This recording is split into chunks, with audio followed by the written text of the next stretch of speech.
നമസ്തേ. ഏക തത്വാഭ്യാസത്തെക്കുറിച്ചാണ് നമ്മൾ പറഞ്ഞു വരുന്നത്. സൂത്രം 32 മുതൽ ഏകതത്വാഭ്യാസമാണ് ചർച്ചാ വിഷയം. സൂത്രം 33 ഏകതത്വാഭ്യാസമായി ചിത്തപ്രസാദനവും, സൂത്രം 34 പ്രാണന്റെ പ്രച്ഛർദ്ധന വിധാരണത്തെയും കുറിച്ച് പറഞ്ഞു. ഇനി സൂത്രം 35 വിഷയവതീവ പ്രവർത്തിരുത്പന്ന മനസാ സ്ഥിതി നിബന്ധിനി. അതാണ് സൂത്രം. വാ അഥവാ അല്ലെങ്കിൽ ഏകതത്വാഭ്യാസത്തെക്കുറിച്ച് തുടർച്ചയായിട്ട് പറഞ്ഞു വരുന്നതുകൊണ്ട് അതല്ലെങ്കിൽ അടുത്തത് എന്ന രീതിയിൽ, അഥവാ അല്ലെങ്കിൽ എന്നുള്ള രീതിയിൽ. അപ്പം നമ്മൾ നേരത്തെ പ്രച്ഛർദ്ധന വിധാരണത്തെക്കുറിച്ച് പറഞ്ഞു.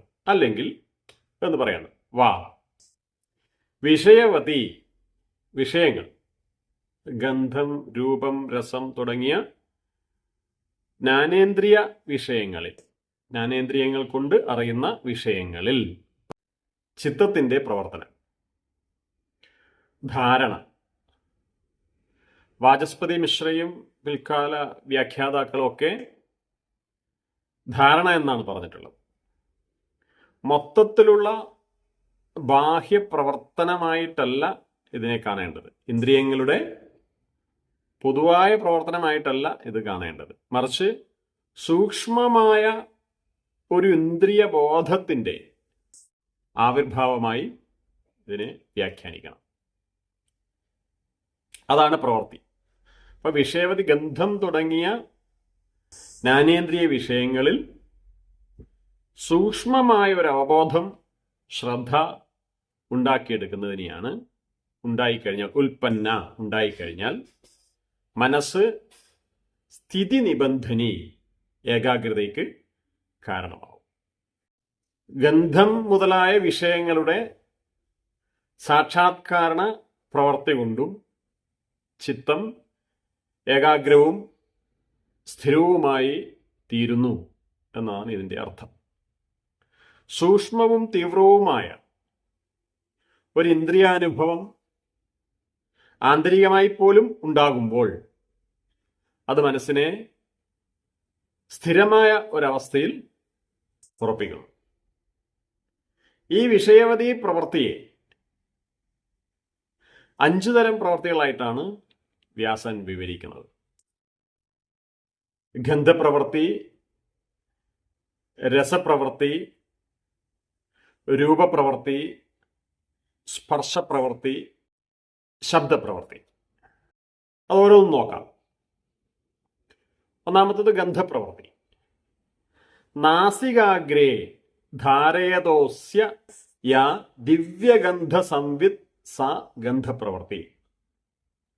നാസികാഗ്രഭാഗത്ത്, അറ്റത്ത് ശ്രദ്ധ കേന്ദ്രീകരിക്കുന്ന യോഗിക്ക് ദിവ്യഗന്ധ സാക്ഷാത്കാരം ലഭിക്കും. ഇപ്പം ധ്യാനത്തിൽ ഇരിക്കുന്ന സമയത്ത് അത് പരിശീലനം ചെയ്യുമ്പോൾ, ഇത് ധാരണാതലമാണ്, ധ്യാനത്തിൻ്റെ നെക്സ്റ്റ് സ്റ്റേജാണ്. ആ സമയത്ത് നമ്മൾ നാസികാഗ്രത്തിൽ തന്നെ ശ്രദ്ധിച്ചുകൊണ്ടിരുന്നാൽ ഒരു പ്രത്യേകമായ സുഗന്ധം അനുഭവിക്കും. അതിൽ തന്നെ നമ്മൾ ഏകാഗ്രമാവും. അതിനെയാണ് ഗന്ധപ്രവൃത്തി എന്ന് പറയുക. രണ്ടാമത്തത് രസപ്രവൃത്തി. ജിഹ്വാഗ്രേ ദിവ്യരസ സംവിത്ത്.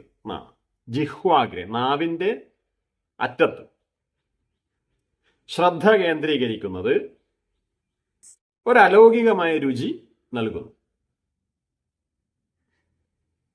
അതുപോലെ മൂന്നാമത്തത് രൂപപ്രവൃത്തി. താലൂനി രൂപസംവിത്ത്.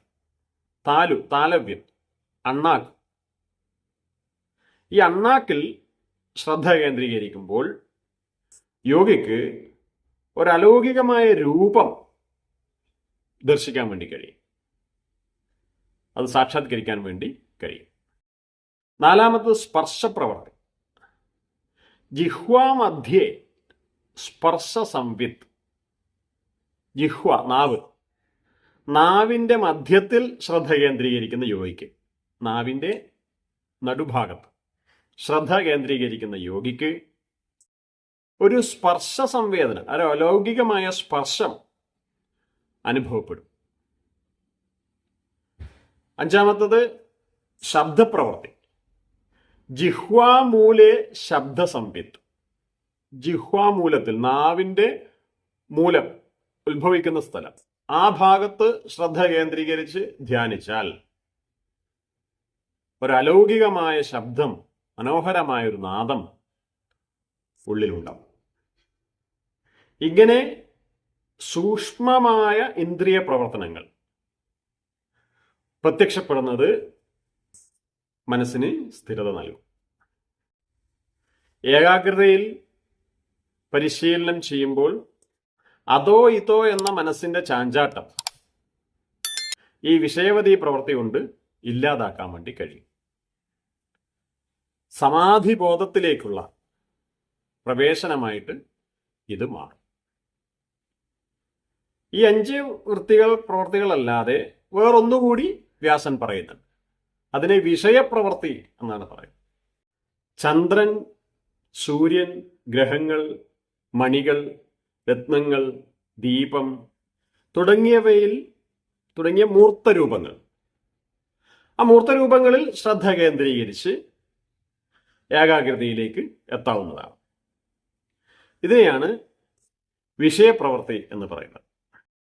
ഈ രൂപരസഗന്ധസ്പർശ ശബ്ദ വിഷയങ്ങളിൽ, അതുപോലെ ഈ ബാഹ്യ വിഷയങ്ങളിൽ, വിഷയവൃത്തിയിൽ ഒക്കെ മുഴുകുമ്പോൾ ശ്രദ്ധിക്കേണ്ട ചില കാര്യങ്ങളുണ്ട്. ഈ ചിത്തവൃത്തികൾക്ക് നിയതമായൊരു സ്വഭാവമില്ല. ഏതൊരു സമയത്തും ഈ ചിത്തം വൃത്തികളിൽ മാറിക്കൊണ്ടിരിക്കും. ഈ പറഞ്ഞ പ്രവർത്തികൾ, വിഷയവതികൾ, അതിൽ നമ്മൾ ഏകാഗ്രതയിലേക്ക് പോകുമ്പോൾ, ശ്രദ്ധ കേന്ദ്രീകരിക്കുമ്പോൾ അതാത് വിഷയത്തിൽ ആഗ്രഹം ഉണ്ടായേക്കാം. ഒരു രൂപം കാണുന്നു, ആ രൂപം തൻ്റേതാക്കാനുള്ളൊരു ശ്രമം, അല്ലെങ്കിൽ ആ രൂപത്തെക്കുറിച്ചുള്ള മറ്റു ചിന്തകളിലേക്ക്, ചിത്തവൃത്തികളിലേക്ക് പോകാനുള്ളൊരു സാധ്യത ഉണ്ട്. അതുപോലെ രൂപം, രസം, ഗന്ധം എല്ലാത്തിലും അത് ഉണ്ടാവാനുള്ള സാധ്യതയുണ്ട്. അപ്പോൾ യോഗി ആ വിഷയം എൻ്റെ അധീനതയിൽ മാത്രമാണെന്നുള്ള ചിന്താഗതിയോടുകൂടി അതിൽ വിരക്തി ഉണ്ടാക്കണം. ഞാൻ കണ്ട വിഷയം, ഞാൻ ഏകാഗ്രതയിലേക്ക് എത്തുമ്പോൾ എന്നിലുണ്ടായിരുന്ന അനുഭൂതി എൻ്റേത് മാത്രമാണ്, അത് എപ്പോഴും എൻ്റേത് മാത്രമാണ് എന്ന തിരിച്ചറിവുണ്ടാകണം. അങ്ങനെ വരുമ്പോൾ അതിൽ വിരക്തി ഉണ്ടാകും. അത് സ്വന്തമാക്കാനുള്ള ശ്രമം ഉണ്ടാകില്ല. ആ വിരക്തി നേടിയാൽ, അത് നേടണം, അത് നേടിയാൽ ഓരോ ഭൂമികയിലും, ഈ ഓരോ വിഷയത്തിലും രൂപരസഗന്ധാദികളെ ചിത്തം സ്ഥിരപ്പെടുത്തുന്നതിന് കഴിവ് ലഭിക്കും. ഇപ്രകാരം കഴിവ് ലഭിച്ചാൽ യോഗിക്ക് ശ്രദ്ധ, വീര്യം, സ്മൃതി, സമാധി ഇവ തടസ്സം കൂടാതെ ലഭിക്കും എന്ന് വ്യാസൻ പറയുന്നുണ്ട്. ഒരു യോഗിയെ സംബന്ധിച്ചിടത്തോളം ഈ സൂത്രം ഏകതത്വാഭ്യാസത്തിന് മൂർത്തമായ വിദ്യകളാണ് നിർദ്ദേശിക്കുന്നത്. സൂത്രം 33 ചിത്തപ്രസാദനവും അത് അമൂർത്തമാണ്. 34 പ്രാണന്റെ പ്രച്ഛർദന വിധാരണവും ആണ് നിർദ്ദേശിച്ചിട്ടുള്ളത്. എന്നാൽ സൂത്രം 35 മനഃപൂർവം സൂക്ഷ്മമായ ഒരു വിഷയത്തെ ഉണർത്തുകയും അതിൽ മനസ്സിനെ കേന്ദ്രീകരിക്കുകയും ചെയ്യാനാണ് നിർദ്ദേശിക്കുന്നത്. ഒരു നല്ല ഉദാഹരണമാണ് ത്രാടകം. മനസ്സിനെ ഏകാഗ്രമാക്കാനുള്ള മാർഗമായി ഒരു ദീപം, ആകാശം, ചന്ദ്രൻ, സൂര്യൻ, അല്ലെങ്കിൽ ഒരു ദേവതയുടെ ചിത്രം, അല്ലെങ്കിൽ ഒരു രൂപം പോലും നമ്മൾ സ്വീകരിക്കുന്നുണ്ട്. കണ്ണുകൾ അല്ലെങ്കിൽ മനസ്സിന്റെ കണ്ണ് കണ്ണിന് കണ്ണ് മനമാകുന്ന കണ്ണ് ഒരു പ്രകാശത്തിലോ ഒരു രൂപത്തിലോ ഉറപ്പിച്ചു കഴിഞ്ഞാൽ മനസ്സ് ഏകാഗ്രമാവും. ഇങ്ങനെ ബാഹ്യവസ്തുക്കളിൽ ഏകാഗ്രമാക്കുന്ന മനസ്സിനെ ഉള്ളിലേക്ക്, പ്രത്യാഹാരത്തിലൂടെ ഉള്ളിലേക്ക് തിരിക്കുകയും ഉള്ളിൽ ഈ രൂപരസഗന്ധങ്ങളെ ഉണ്ടാക്കിയെടുക്കുകയും ചെയ്യുന്നതാണ് ഈ സൂത്രം 35 പറയുന്ന വിഷയവതി എന്ന് പറയുന്നത്. അപ്പൊ ത്രാടകം ബാഹ്യവസ്തുവിൽ നിന്ന് ആന്തരികതയിലേക്ക്, അന്തർത്രാടകത്തിലേക്ക് നമ്മൾ മാറ്റുകയാണ് ചെയ്യുന്നത്. ഈ വിഷയവതി പ്രവൃത്തി 5 എണ്ണമുണ്ട്, അതുപോലെ വിഷയം ചേർത്തിട്ട് 6 എണ്ണമുണ്ട്. ഈ 6 എണ്ണവും അതിൽ തന്നെ വിഷയ വൈവിധ്യങ്ങളുണ്ട്. നേരത്തെ പറഞ്ഞതുപോലെ രൂപവും രത്നങ്ങളും ഒക്കെ നമുക്ക് ഏകാഗ്രതയ്ക്ക് വേണ്ടി ഉപയോഗിക്കാം. ഇത് ഒരേ സമയത്ത് തന്നെ ഇങ്ങനെ മാറി മാറി മാറി മാറി ഉപയോഗിക്കാൻ വേണ്ടി പാടില്ല. ഏതെങ്കിലും ഒന്നിൽ ഏകാഗ്രതയിലേക്ക് എത്തി അതിൽ സ്ഥിരത നേടിയതിന് ശേഷം വേണമെങ്കിൽ അടുത്തത് പരിശീലിക്കാം.